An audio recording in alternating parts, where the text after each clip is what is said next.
Selamat malam semuanya.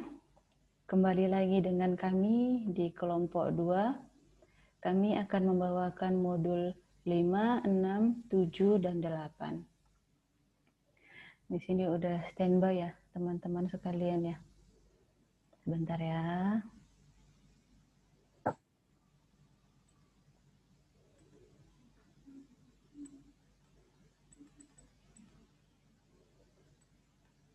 Jaringannya agak terganggu.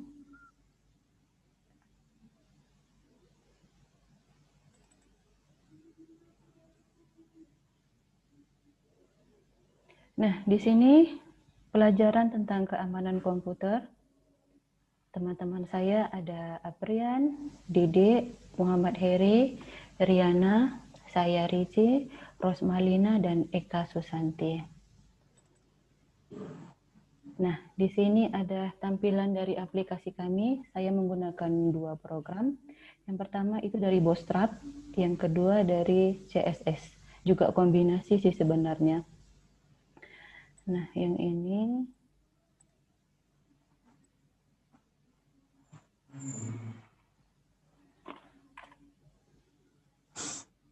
Nah, di sini saya buat ada semester 7, modul 5, 6, 7, dan 8. Sebenarnya ini lebih ke tampilan aja sih. Nah, ini juga dosennya dengan Bu Anita Sindar. Nah, di sini dia. Nah, ini sudah mulai masuk di pembahasan modul. Nanti ketika diklik utama, maka akan keluar gitu modul-modulnya. Nah, di sini. Kami akan membahas tentang data backup dan disaster recovery, keamanan internet, keamanan koneksi jaringan, dan keamanan komunikasi email. Nah, selanjutnya teman saya akan membawakan tentang data backup dan disaster recovery. Oke, Rian, silakan.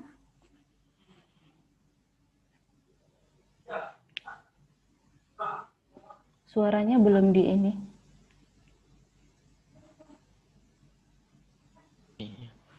Slide-nya Kak, slide. Oke.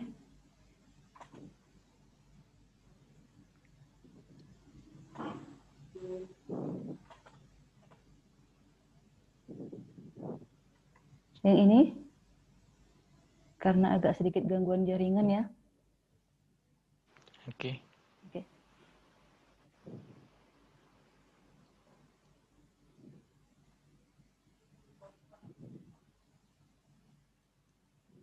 Belum masuk Riana?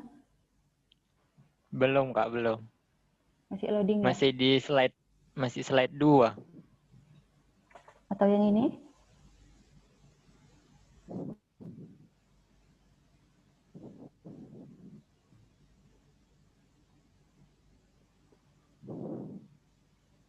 Nggak muncul juga Kak.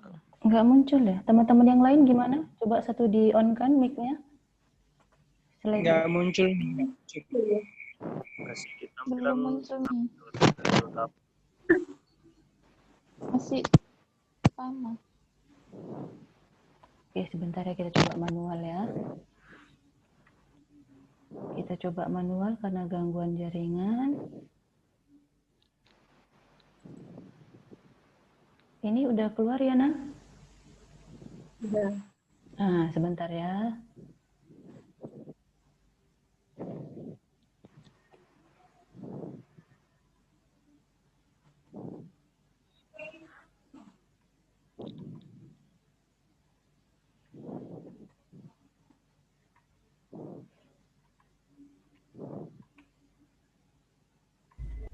Jalan nggak layarnya?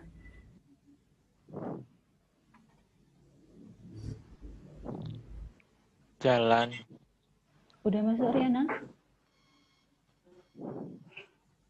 Udah Kak. Oke, silakan. Oke, lanjut.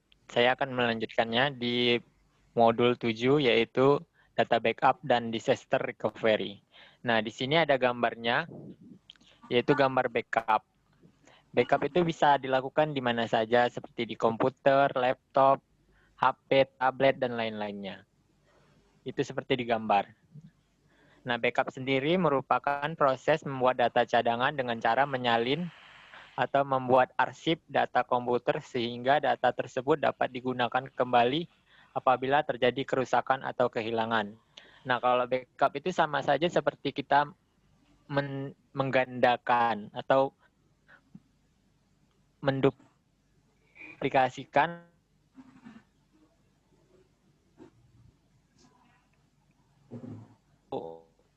menyalin sama aja itu. Nah, itu seperti data yang utama. Misalnya kita punya data kan datanya hilang, datanya tersebut hilang maka ada salinannya atau ada gantinya yang akan dikembalikan ke komputer tersebut.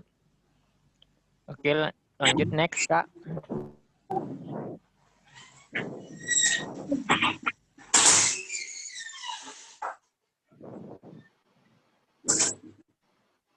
Udah?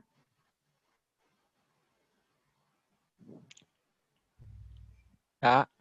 Udah, belum keluar ya?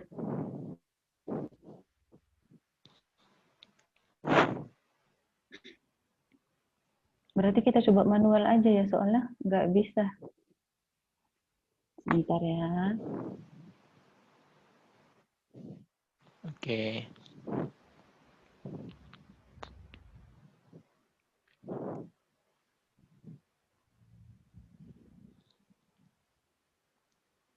Balik lagi, Kak, yang tadi. Iya, sebentar.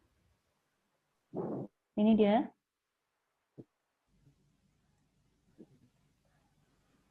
Udah?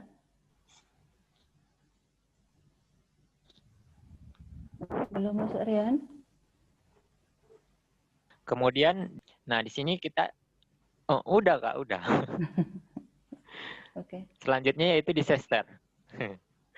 Disaster recovery. Nah, disaster di sini ada gambar disaster planning. Nah, di sini ada launch project. Nah, di sini ada gambar berputar searah jarum jam. Nah, yang pertama itu data gathering, business impact analysis, risk analysis, recovery strategies, build DR plans, test and validate DR plans. DR itu data recovery, establish plan maintenance, setelah itu audit update plans.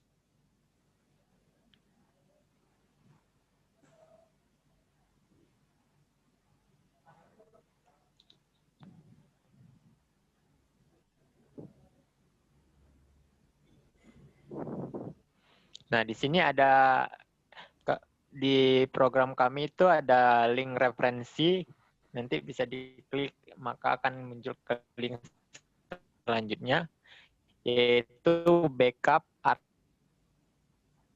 dan disaster recovery on basis internet. Jadi menyimpannya itu di internet. Nah, ya seperti itu. Nah, di sini backup adalah penyalinan data yang bertujuan memiliki cadangan data untuk pemulihan jika terjadi kegagalan atau bencana. Contohnya seperti bencana alam, kan komputer aja kemungkinan bisa rusak kalau ada bencana, seperti kebanjiran dan lain-lainnya. Maka data tersebut aman kalau disimpan di cloud atau di internet. Contohnya itu seperti di Google Drive, Dropbox, dan lain-lain. Nah, arsip adalah retensi data dalam jangka panjang. Dan selanjutnya itu recovery, khususnya recovery hampir selalu membutuhkan salinan data terbaru. Setiap data di luar kategori data terbaru harus berasal dari arsip data jika memungkinkan. Nah, recovery sendiri itu kan pemulihan. Misalnya datanya udah kita salin, yang aslinya itu hilang, maka salinannya itu disebut dengan recovery. Nah, selanjutnya itu cloud adalah lokasi yang cocok untuk disaster recovery. Disaster recovery-nya itu disimpannya di internet gitu ya. Jadi aman. Karena hanya salinan data terbaru yang harus disimpan. Nah, sebagian besar penyedia layanan cloud memungkinkan Anda menggunakan sumber daya komputasi mereka saat terjadi disaster. Saat terjadi bencana, jadi misalnya disimpan di internet kan dimanapun kita bisa mengakses gitu. Karena dia disimpannya online atau menggunakan jaringan internet. Oke, mungkin hanya itu dari saya. Dan selanjutnya akan dilanjutkan oleh teman saya. Terima kasih, Rian. Lanjut.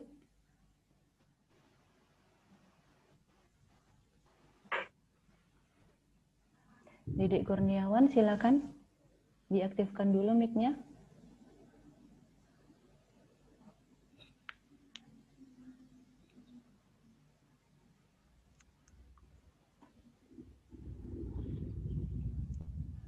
Dedek, apakah aktif?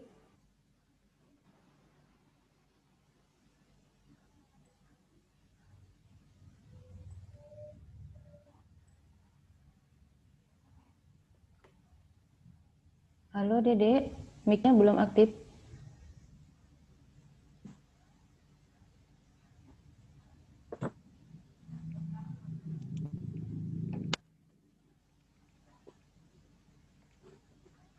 Sepertinya gangguan jaringan.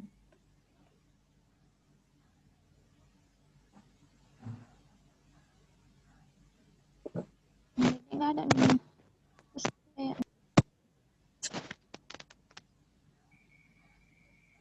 Baik nih, sudah nih? Iya, udah nampak layarnya udah muncul? Sudah nih. Oke, silakan. Baik, di sini saya akan melanjutkan modul 6 yaitu keamanan internet atau network security. Baik, di sini saya akan menjelaskan pengertian keamanan internet. Keamanan internet adalah cabang dari keamanan komputer secara khusus terkait tidak hanya dengan internet. Tujuan dari keamanan internet adalah menetapkan aturan dan mewakili saluran yang tidak aman untuk bertukar informasi yang mengarah pada risiko tinggi penyusupan atau penipuan. Next, Mami. Muncul layarnya? Belum.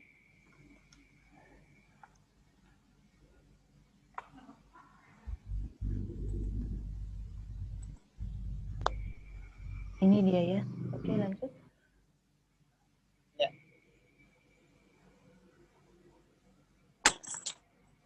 Baik, di sini saya akan menjelaskan jenis-jenis keamanan internet.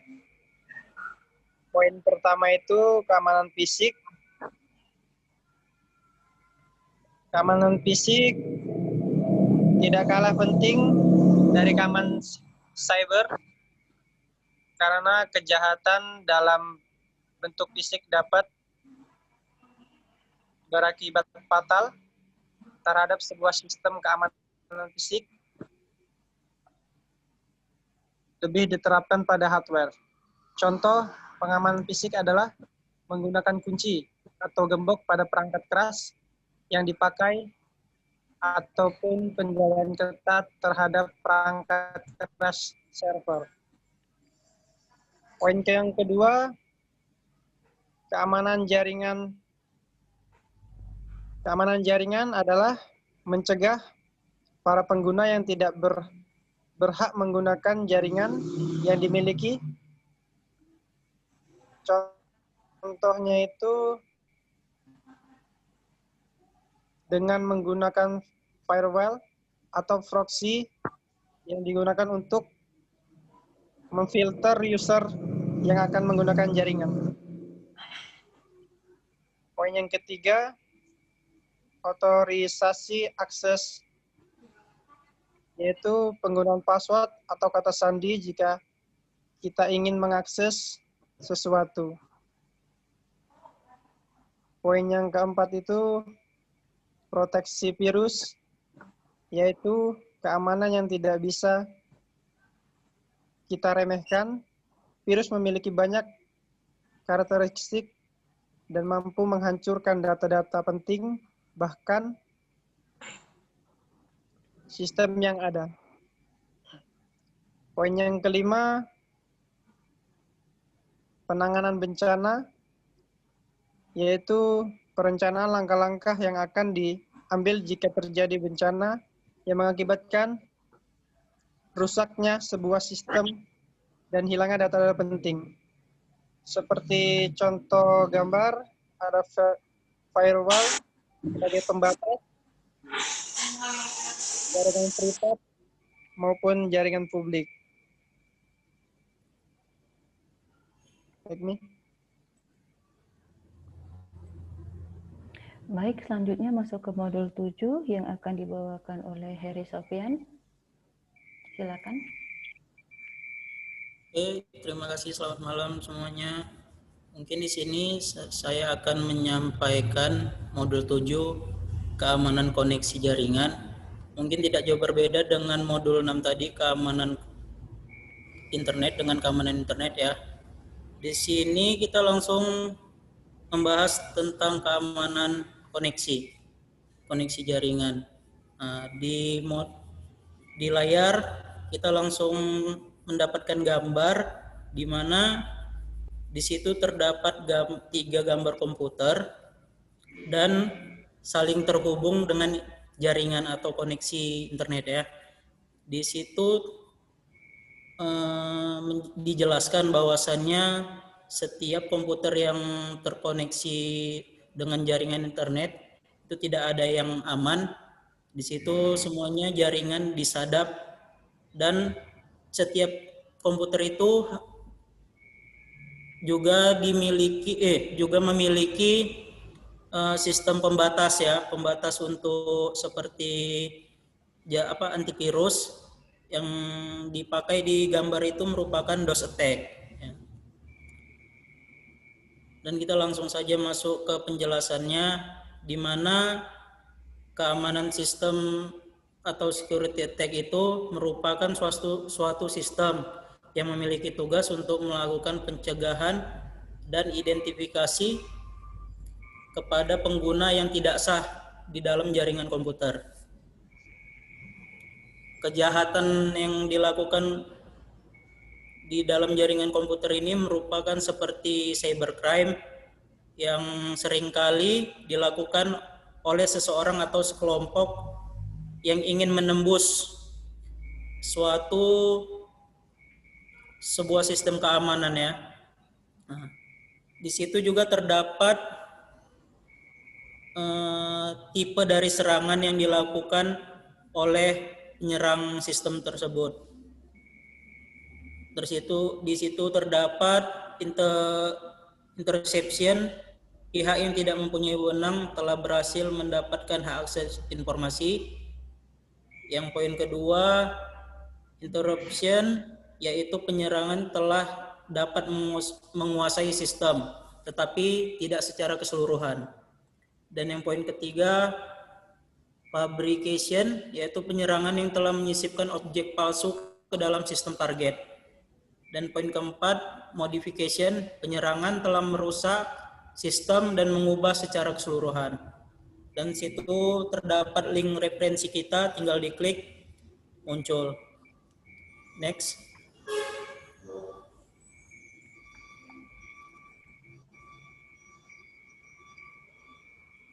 Nah, di sini terdapat keamanan menurut David Inkoff. Dapat diklasifikasikan menjadi 4 bagian. Yang pertama, keamanan fisik atau physical security. Yang kedua, keamanan data dan media. Yang ketiga, keamanan dari pihak luar. Dan yang keempat, keamanan dalam operasi. Next.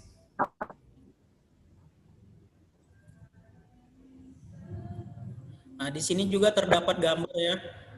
Di situ ada tembok, internet, terdapat spyware, surveillance, email, dan virus. Nah, semuanya itu masuk melalui satu akses, yaitu koneksi jaringan internet, dan di situ terdapat firewall. Firewall itu berfungsi sebagai pembatas antara dunia maya yang mau masuk ke komputer kita. Dibatasi oleh firewall agar virus, spyware, surveillance, atau yang semacam kejahatan yang lainnya seperti cybercrime itu tidak mudah untuk masuk dan mengakses komputer kita melalui koneksi jaringan. Nah, di situ juga terdapat penjelasan firewall ya. Firewall itu merupakan mekanisme yang dilakukan secara baik terhadap hardware, software, maupun jaringan yang lainnya yang berfungsi sebagai pengaman ya. Next Kak.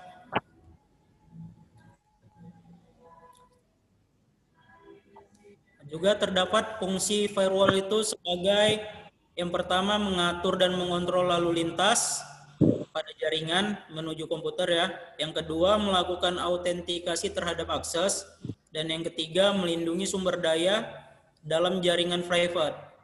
Yang keempat mencatat semua kejadian dan melaporkan seluruhnya kepada admin. Admin itu sebagai pengguna ya mungkin. Iya pengguna. Adminnya. Cara kerjanya di situ yang pertama menutup traffic yang akan datang atau maksudnya itu sesuatu yang kita panggil di situ dia akan dibatasinya kan. Di awal itu yang tadi ada gambar tembok tadi, dan yang kedua menutup traffic keluar atau feedbacknya. Setelah kita panggil seperti kita download atau kita mau upload. Nah, di situ juga di sharingnya dulu melalui firewall tadi. Yang ketiga menutup traffic berdasarkan kontennya.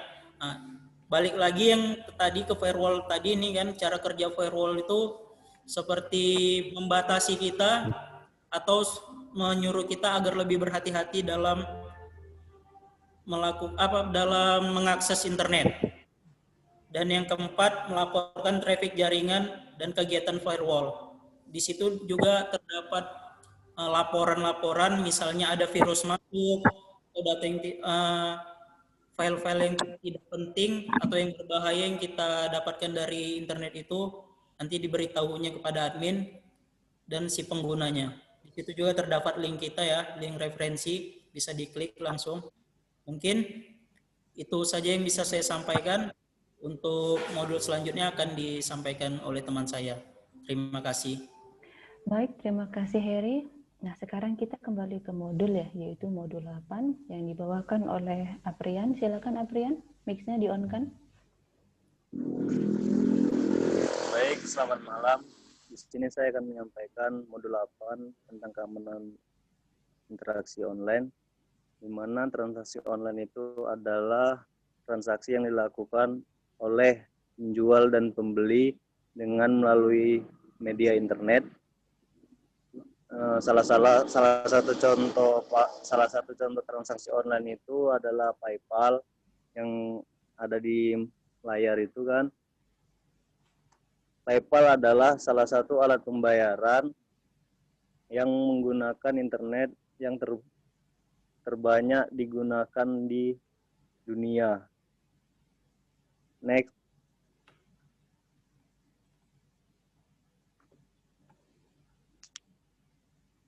Fungsi PayPal yang pertama itu membeli barang, yang kedua itu lisensi software original, yang ketiga keanggotaan situs, yang keempat urusan bisnis, yang kelima pengiriman dan penerima donasi, dan yang terakhir itu pengiriman uang ke pengguna PayPal lainnya ke seluruh dunia.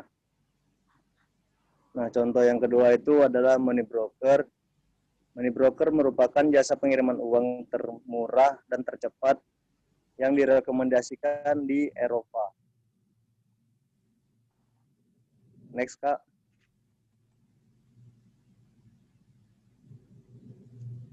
Keuntungannya yang pertama itu pengiriman uang via email. Yang kedua, proses lebih cepat.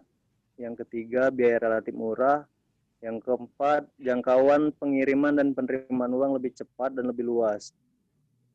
Tetapi di sini memiliki kekurangannya. Yang pertama itu, penerima akan dikenakan biaya sebesar $5 untuk ongkos transfer. Dan yang kedua, tingkat keamanan agak diragukan karena email mudah dibaca oleh hacker ataupun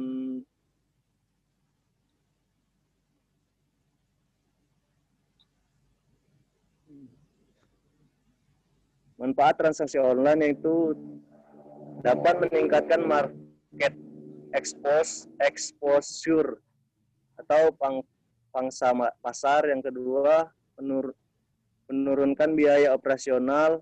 Yang ketiga, melebarkan jangkauan atau global search.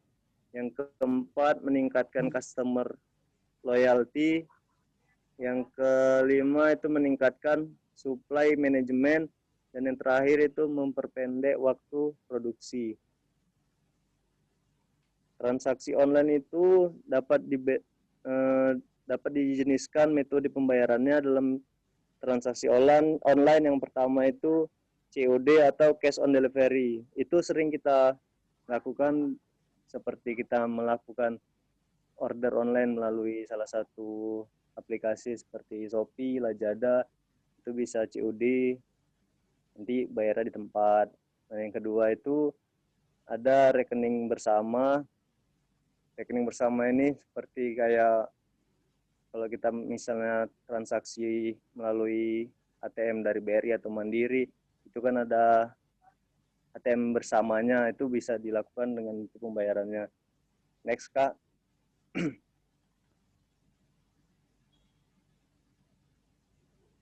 Yang ketiga itu transfer bank. Yang transfer bank itu bisa dilakukan antar bank. Jadi transfernya itu bisa melalui kayak tadi saya bilang dari Mandiri, BRI, atau Bank Sumut. Itu termasuk salah satu transfer bank. Yang keempat itu kartu kredit. Itu banyak orang pakai yang di kalangan menengah ke atas biasa tuh pakai kartu kredit untuk pembayaran, baik itu belanja online ataupun transaksi melalui kita belanja di salah satu toko kayak Indomaret, Alfamart, itu biasa pakai kartu kredit. Dan di situ ada link referensinya, bisa dicek secara langsung. Next, Kak.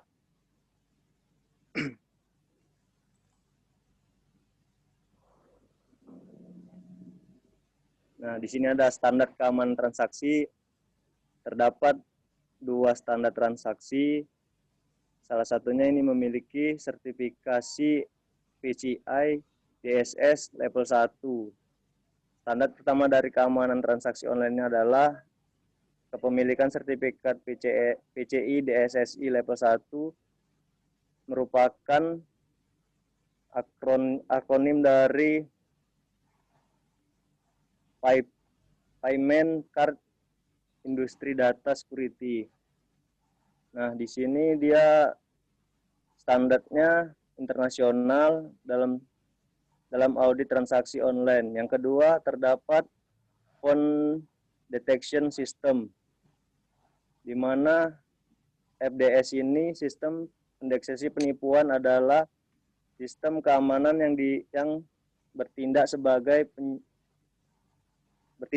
penyaring dini dalam transaksi pembayaran online menggunakan kartu kredit maupun debit.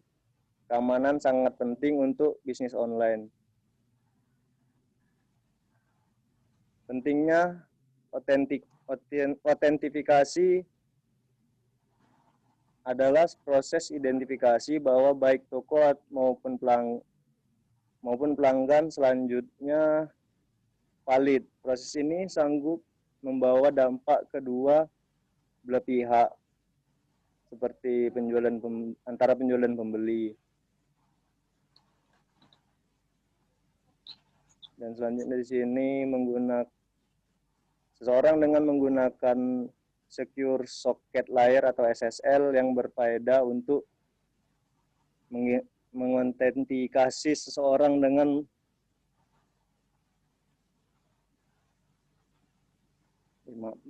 mengenkripsi data dari pengguna ke server dan menahan interferensi pihak ketiga, dan termasuk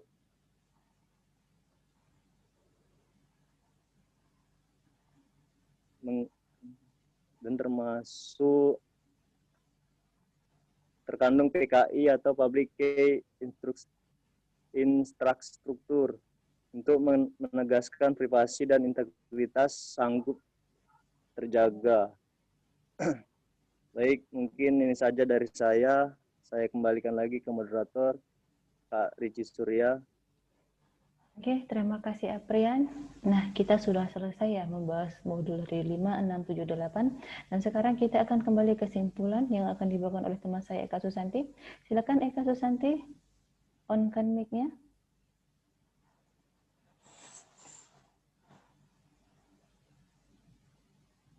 Halo Eka, masuk.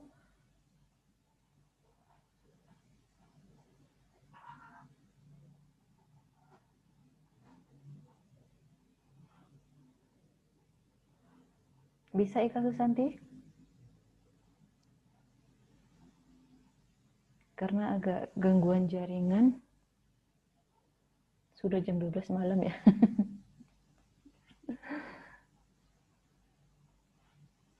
Eka Susanti? Bisa? Teman yang lain gimana? Ada Eka? Ada nih. Gangguan mungkin. Iya, gangguan jaringan ya. Stabil di sini jaringan juga. Orangnya ada Kak, cuma suaranya nggak ada. Udah. Halo Eka, bisa dimulai? Belum masuk dek suaranya. Udah aktif ini tapi nggak ada suaranya dek.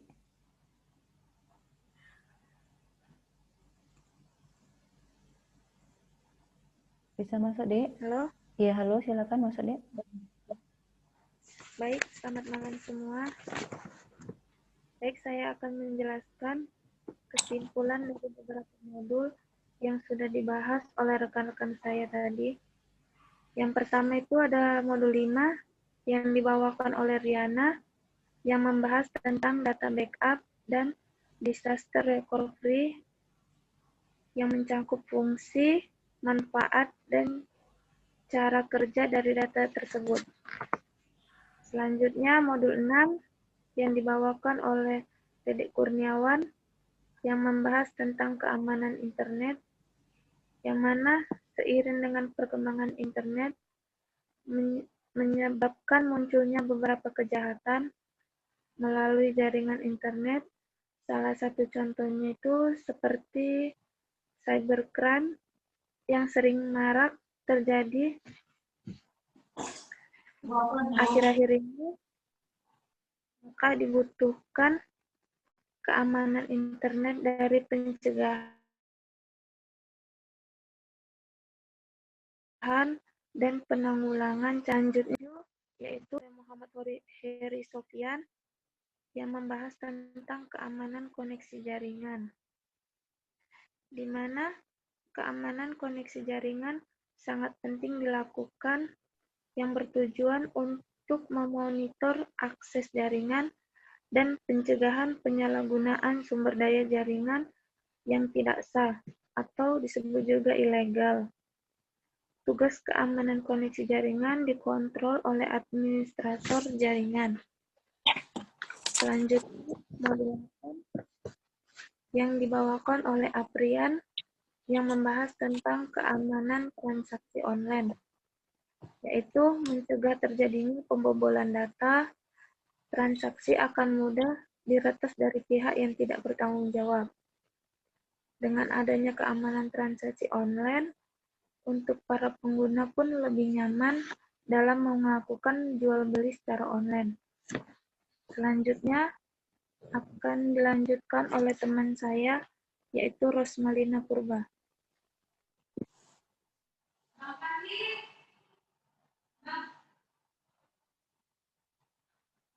Baiklah, terima kasih kepada teman. Baiklah, terima kasih kepada teman saya yang sudah menjelaskan. Sebelum saya tutup presentasi ini, saya ingin menyampaikan kata-kata motivasi, yaitu jangan berhenti ketika kita lelah, tetapi berhentilah ketika selesai. Karena tindakan adalah kunci dasar dari semua kesuksesan. Demikianlah hasil dari presentasi kelompok kami. Dan tadi sudah diringkas oleh teman saya Eka Susanti, dan semoga ini sebagai pelajaran bagi kita dan bisa kita terapkan dalam kehidupan kita sehari-hari, khususnya dalam keamanan komputer dan internet. Akhir kata saya ucapkan terima kasih. Baik, terima kasih teman saya ya, sudah berusaha semaksimal mungkin. Nah, ini adalah data diri kelompok kami. Yang ini Rosma, ini Riana, Dedek Kurniawan, Muhammad Heri Sofyan, Eka Susanti, dan saya Riji Surya, dan ini Aprian Dwi Handoko. Baiklah, telah berakhir. Terima kasih banyak teman-teman semua ya. Sama-sama. Oke, selamat malam. Oke, malam. Malam.